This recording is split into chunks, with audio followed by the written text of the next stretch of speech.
Hi there, I'm Teaser. And I'm Forrest, and together we're Vet Pups. Welcome to our second ever podcast. This week we're going to talk about the pup space and our personal experiences and strategies on how to develop it and how we utilize it as pups.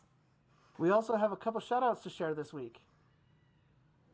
All right, so we're going to get right into our topic, which is pup space. We're just going to start off by asking the simple question like, what is it? I like to just say it's dog brain. I mean, that's just me though. That's Yeah, what it is. I'd call it dog brain too, But or like, puppy brain. yeah, some people out there want to call it acting, but no, bro, it's not the same. That could be a discussion and a debate for another time. We can have that. That could be another topic. Hey, if you want that to be the next topic, let us know. Yeah, we'll fight you with love. But I guess like another cool thing that I think we could touch up on is kind of like how do we even start that process? Because I know me and your journeys are completely different when it comes to like how did we like start to get into the pup space kind of brain, the dog brainness. So for example, for me, I had to sit in front of a camera and record myself, and I would record myself barking, and I would do that until I was satisfied with how I sounded, because it just kind of built that confidence to the point where you're like, man, that was wimpy. I don't like the way I sounded. And then you just get mad at yourself and you just keep doing it. And then eventually it's like, I could just go, whoo, no problem. Like it just comes out and you can hear it. But like, I mean, that's just kind of how I started. Some people like to use chew toys, which I see a lot because a lot of us have like that stimming thing going on. Mm-hmm. Mm-hmm. So they like to chew on toys. Or I also carry a leash with me, and because it's leather, it also kind of like keeps that connection, if that makes sense. But how about Yeah. you, Forrest? For me, getting into the pup space, for me, it's literally just clearing my head. So just I don't even have to put the hood on. I can get into the pup space without just by clearing my head, just by relaxing, thinking for a couple of seconds, and then I can get into the whole pup play. Interesting. Because normally, like, it's kind of funny because I also think this kind of rolls into like how it makes us feel when we're in that kind of space. Because like I think because everyone has like different little personalities too, which makes it unique. That's what makes it Mm-hmm. really cool. Is that people like me, like I tap like normally like this, I'm very playful and like nice, but like when I'm actually in the space, I'm very primal and I'm very like I guess precise in the way that I move and how I act, and like I get more like German Shepherd brain. So it's like I'm more articulate with like the way that I move, how I play and engage with people, and sometimes I don't even need to engage. I just sit back and chill because the guardian dog kind of thing. But you I know, mean, like for me, I'm still a new pup, hmm so I'm not, of course, nobody's an expert, but I'm still a new pup, so I'm still getting into the whole play, everything. I get into that brain, so interaction, barking, and saying hi to everybody and being social as a puppy. hmm Um, getting into the play aspect of it for me right now. I'm still working into that part. So I'm not, hmm of course, it's part of being a new pup, right? Is getting into your groove of how you are a pup. yeah, and I think like also because we're both vets, like we were both trained completely differently, Mm-hmm. which also plays into like our dynamics too, because like Marines, believe it or not, we're not dumb. We are very disciplined, precise. We do things very methodically and with purpose. Not saying that you guys don't. You guys have your own jam. Because like we're built for a different job. So like when that comes into the pup play, I guess like when it comes to like how it makes me feel, it does there is a little bit of emotional detachment, but Very much, yeah. Yeah, but there is no like it does nothing for like a servitude role because I'm not a service dog. Like I am supportive, but I'm not like no. I don't Hmm. do the whole service thing. That's not my jam. I mean, for me, it's yeah, like so I was a leader. Hmm. So I was in charge of people. So I had to get into this. I had to get into this mentality. It's like, which is completely different than what I am as a pup. As a pup, I'm very, very. I'm a service pup. Hmm. I'm beta. You tell me what to do, and I want to do it.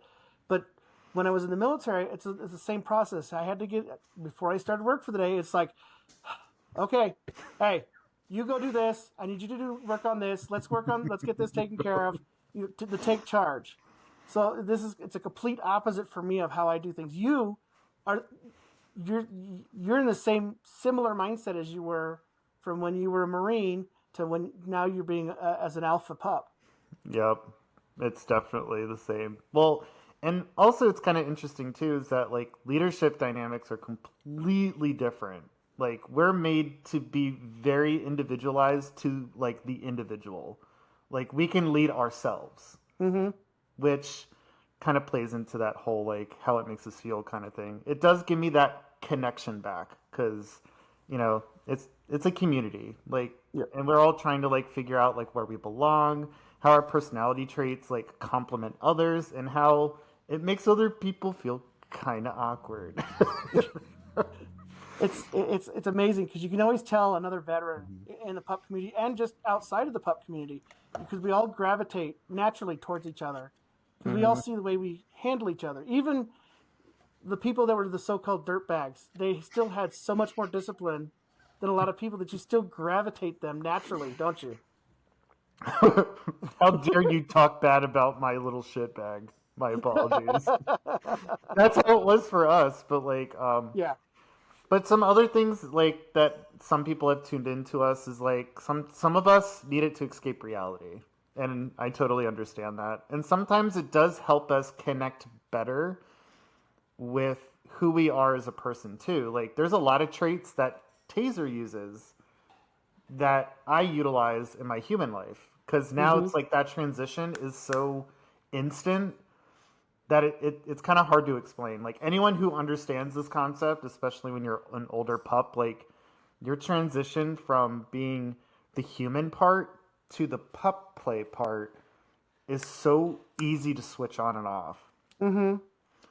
Okay, so to kind of segue into this, because we were just talking about how some of us, especially me now, because I'm almost 6, so it's kind of like the pup and human part are almost married together. And now we can kind of segue into how I kind of utilize or we utilize like our pup space for human stuff.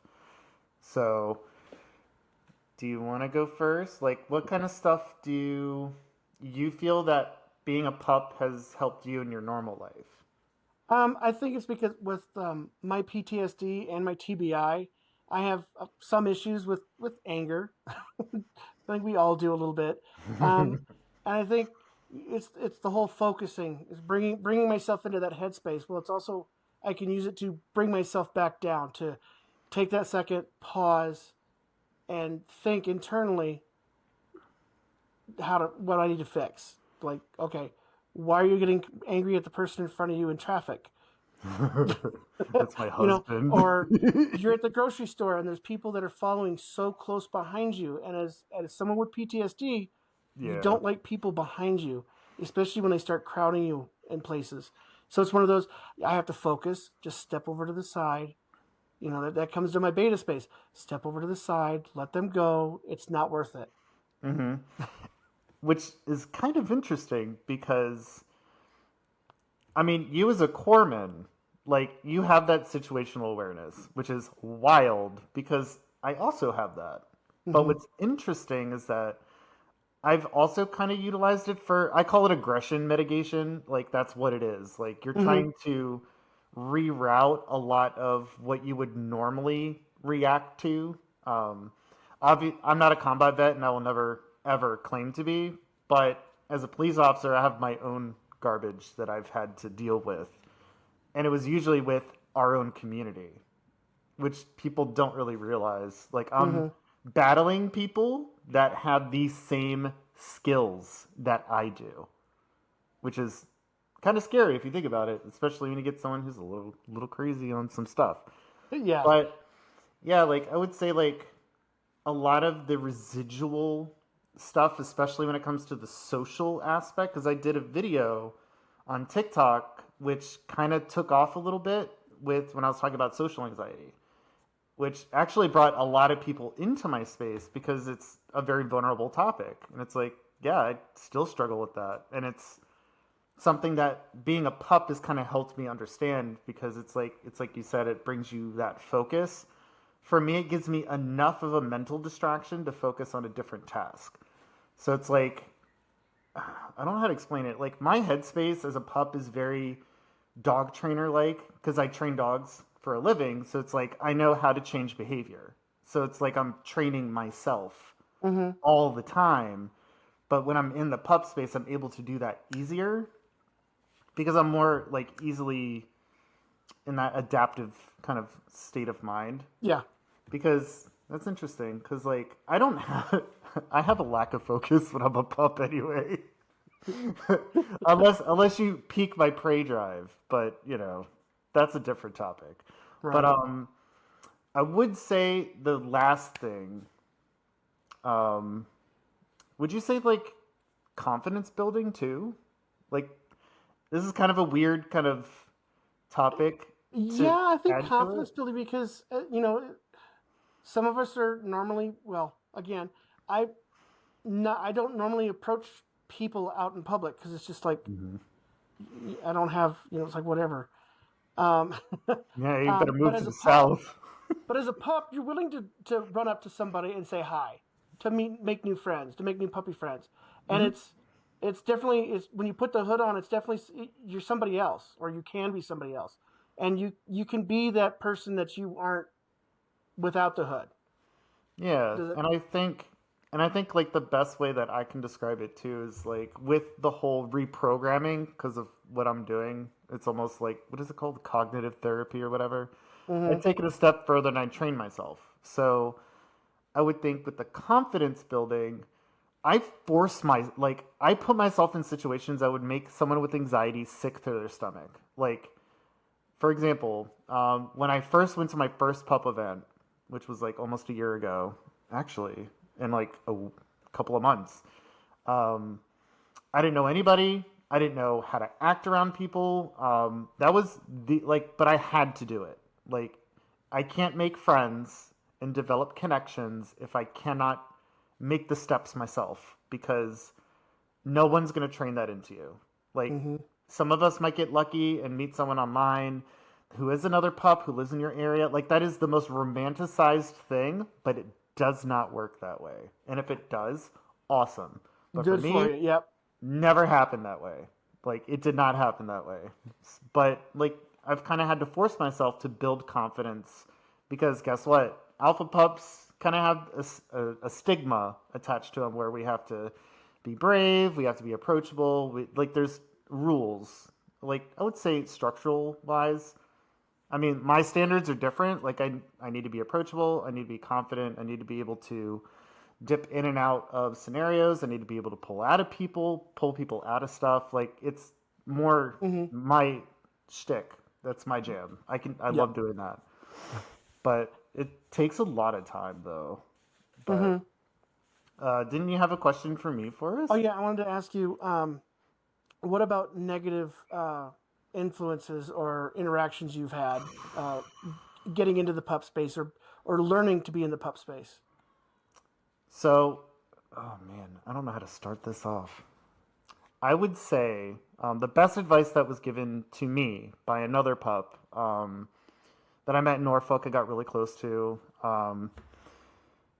But I also had I was still working through a lot of mental things in my personal life as well as the pup self training program I got going on. Is that really break down what it is that you want from the community. If you want to just be social and have friends and without the kink aspect, that's cool. Like that's fine. I don't shame anybody other way. I'm in the middle. Like I do like my physical activity, but then I also like my social life. So it's kind of like I need that balance, but really Mm-hmm. just ask yourself, what do you want? Do you want playmates? Do you want to have a community? Do you want to have a family? Do you want to have a pack? Do you want an alpha or a beta or a family? Do you want to own a dog? It's a lot. There's a lot of different dynamics that you can get yourself into, which is a nice little segue into my personal suggestions. All right. I am going to start off by saying do what feels comfortable for you. If someone is pushing you past your limits at a very uncomfortable pace, no, that's a red flag. Another thing, if someone, for example, is more into the play aspect and you are too, and there's things you want to explore, and they ignore your boundaries, cut them out. Like these are things that I have learned as an alpha, making mistakes Consent. as I've gone along. Yeah. Consent is key. Well, I never had. I was really good about asking that anyway because that was drilled into me. Anyway, thanks Marine Corps. But you know, it it's just one of the. It's find people that respect your boundaries, that love you for who you are, and don't want to change you. Okay. That's really, really important. And I would say, like, I don't know. I always tell people the same thing. I'm like, just be the best possible side of you. Like, I'm also transparent too. Like, you know, all of my bad things. You know, all the Mm-hmm. things that I'm not scared to share people about that make me not a nice person. But I've come to peace with that. Like, I understand that's part of my personality and I acknowledge it and I can grow from that. But I'm trying to think of a bad experience because I have a lot of them. I just Just don't share know. one. Don't go too graphic. Just share one. Let's see. Um, how could pup play get out of control? All right, so here's one. Why communication is important. Okay. So when we engage, like when other pups find each other and you really like each, this is going to sound like a birds and bees scenario. You tend to like each other a lot. All right. That intensity of that attraction and all the emotional turmoil, like all that stuff is so intense. Like people don't understand how intense pup on pup relationships are. They are intense. And there's a lot of, it just can get really out of control sometimes, especially when you are a new pup and you don't know how to communicate. If you learn anything right away, learn to communicate. Because I had a scenario where I met a pup. I think this was up in New Jersey. We met up, really liked him. Very cute, very nice. Like we hit it off very well. We automatically skipped everything that we should have taken the time to do, which was getting to know each other, actually date kind of in a scenario.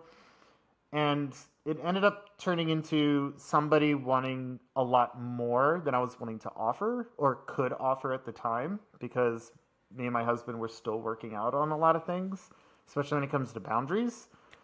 And it got really out of hand. And this person caused me a lot of discord within my social life, like my real life social life. I want to make that clear. And then in addition to almost like blacklisting me within I mean the community in New Jersey is kind of weird anyway, so it's like hit or miss. So it's kind of interesting because that almost blacklisted me to where people didn't want to approach me or it limited me from having access to the community and actually learning from people that could actually care about me responsibly. Mm-hmm. It just kind of shows that like no matter what role you decide to choose for yourself, um, finding a mentor and someone you really connect with is huge. For that particular instance, if I had the proper, I guess you could call it training, or someone to teach me along the way, hey, like, try doing this, look out for things like this. Like, I did everything, no limits. So it's not fun. But, I mean, that's pretty much It's so far. Like, have you experienced anything crazy? Like, because you said you are new, and well, I I've wouldn't call you new. You're almost two, so.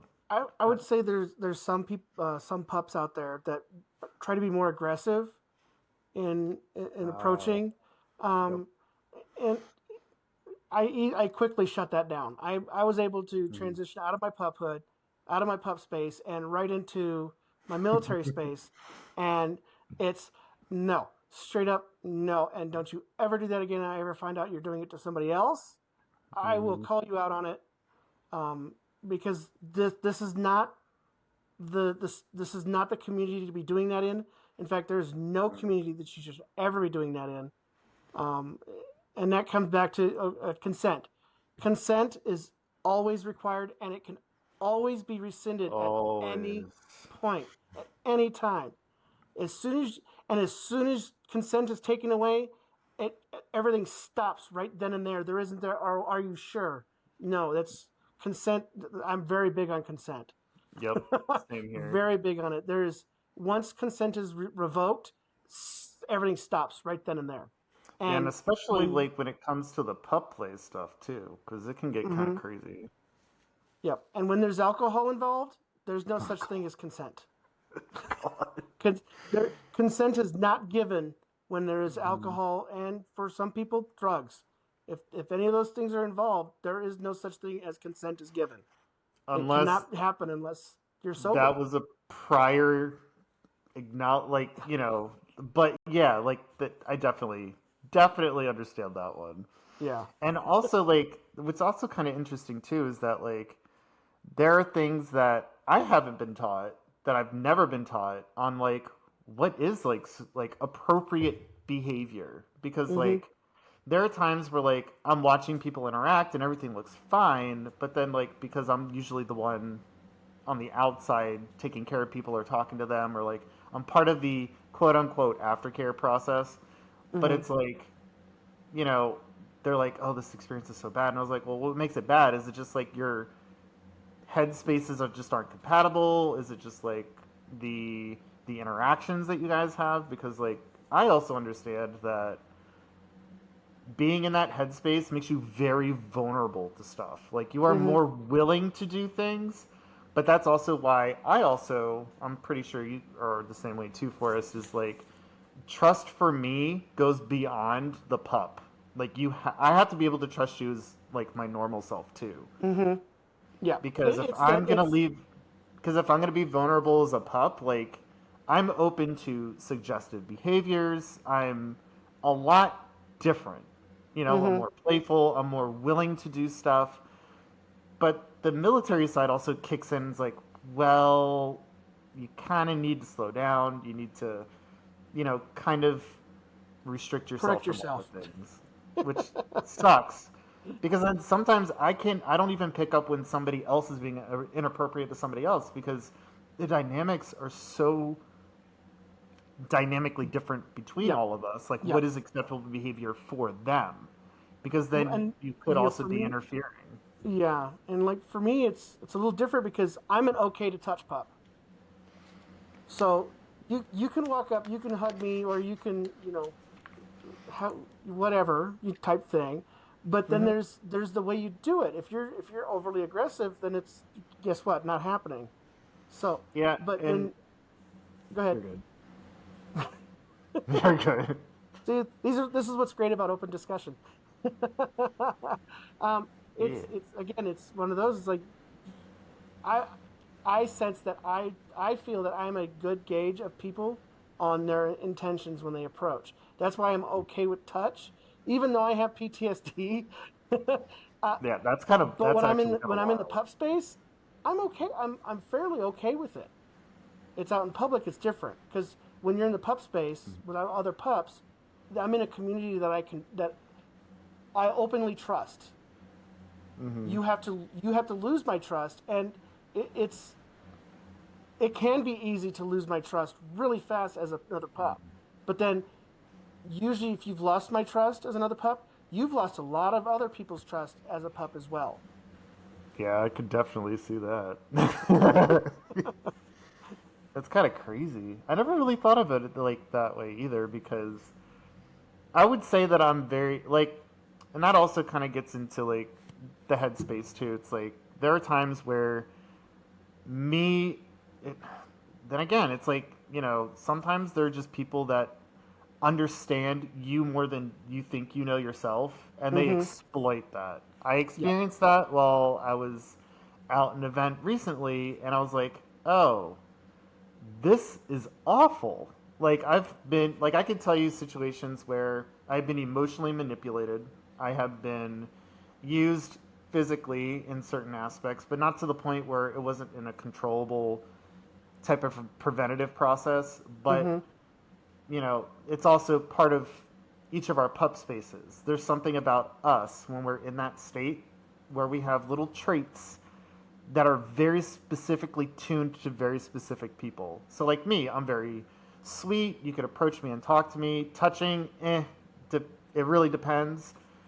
Most of the time, it's okay. Just don't do this subtle like stroking crap. I hate that. Don't do that. It's weird. Like if you're gonna like put your arm around me, put your arm around me. Like Mm-hmm. don't sit there and like kind of beat around the bush about it. Like no, like Yep. you either do it, but first thing you have to ask first. Right. I'm not a biter, but I am a scrapper. So please ask. Because if I'm not All right. expecting it, like there has been a time where I have, yeah. Yeah. So we've got a few minutes left here. I want Mhm. us both to share uh, our positive experiences in the pup community. Go ahead, Ooh, Tazy. I like this Yeah. one. Well, I would say with the journey itself, um, man, it's kind of I'm kind of in the middle because it's like when it comes to like the actual pup space aspect, I would say for a positive experience, I would say like when you do find your group of people, it makes everything that much more meaningful.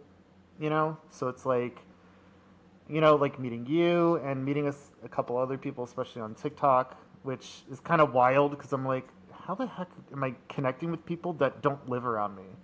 But like the people that are around me and I'm actually there physically with is kind of wonky.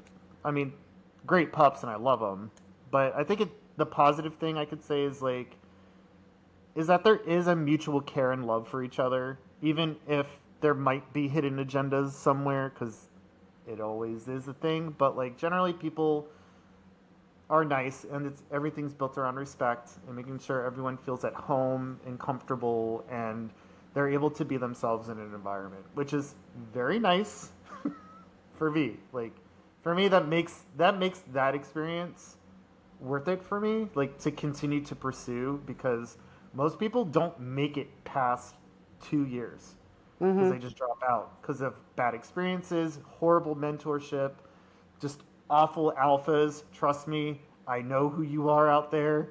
I can spot you a mile away. Especially when you come at me thinking I'm gonna do what you want, and I'm like, bro, I've been there for 3 months. I've been there. You ain't tricking me, bro. But what about you, Forrest? My one positive experience was actually the first time I put my hood on, and I went to trade the bar up in Denver for a pup mosh, and immediately there was another pup there who was a veteran, and we instantly clicked with each other. I mean, just instantly Oh, clicked with each other, which I is a love great thing. that. I mean, I hope we can have him on this podcast for a discussion because he's an army vet. We make fun of each other, and but the instant click and the instant group of friends that we all became a part of, it was just great, and we both stick up for each other so well. I mean, we're typical veterans. We talk trash to each other about each other, but if anybody else talks trash about us, guess what? We're on it. you Not don't talk trash. happening. You don't talk trash about another vet if you're not a vet. Yeah, we get enough of that on TikTok. Right? We're on Uh, to you. but my positive that was my positive experience was my first time putting the hood on, going into the bar, and instantly We didn't know we were veterans until we were sitting there talking. We had You no idea know, we were both veterans. We just gravitated towards each other. I just realized that I totally avoided the question. I didn't You actually did. answer it. I didn't. Okay. So, all right. So, experience-wise, I would say when I put on the hood for the first time.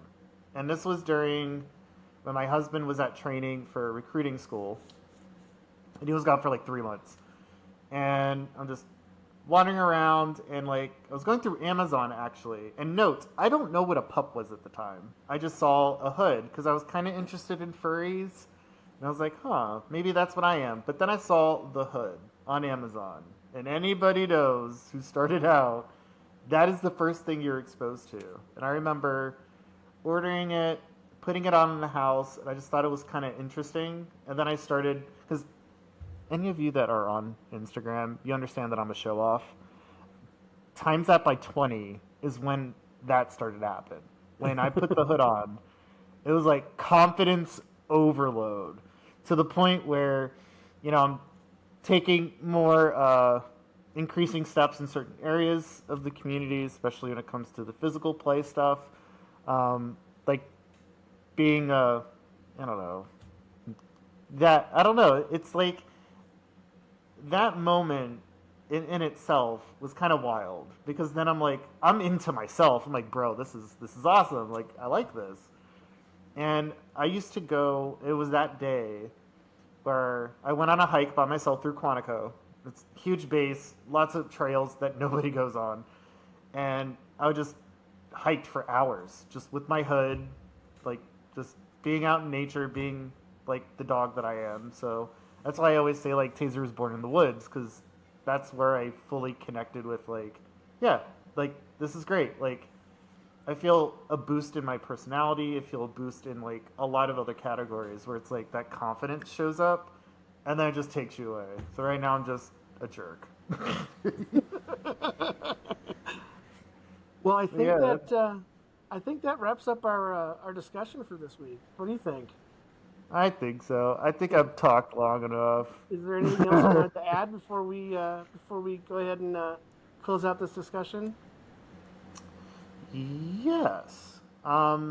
If you are a new pup and you're trying to navigate this stuff, just remember it is a personal experience, okay? Not a trainer, an alpha. None of those people are going to be able to teach you about yourself better than you.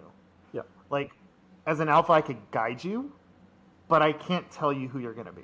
Like, I can't tell you what's going to help you on your journey. All I can do is give you suggestions. So, just keep that in mind. Like, don't make it about finding people right away. Just take the time to get to know you and love who you are as a pup first. Like, I cannot stress that enough because a lot of people take advantage of new people and it's kind of gross. It does happen. I haven't seen it recently, which is nice, but it can happen.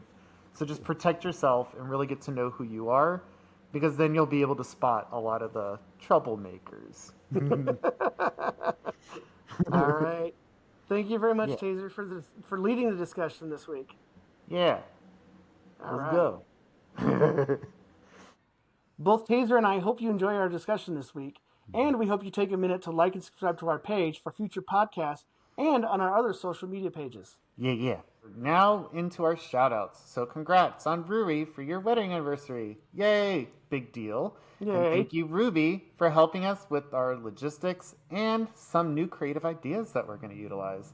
But if you have any questions or you would like to share your experiences or just want a shout out to a special pup out there, just email or DM Forrest at the address below.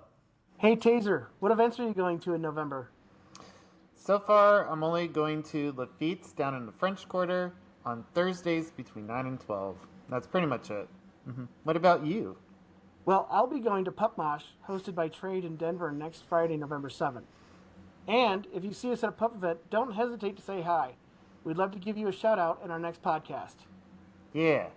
Well, that's all we have for today, so thank you for showing up and supporting us along our journey. But remember to take care of yourself and each other, and until next time, oh! Ow! Yeah.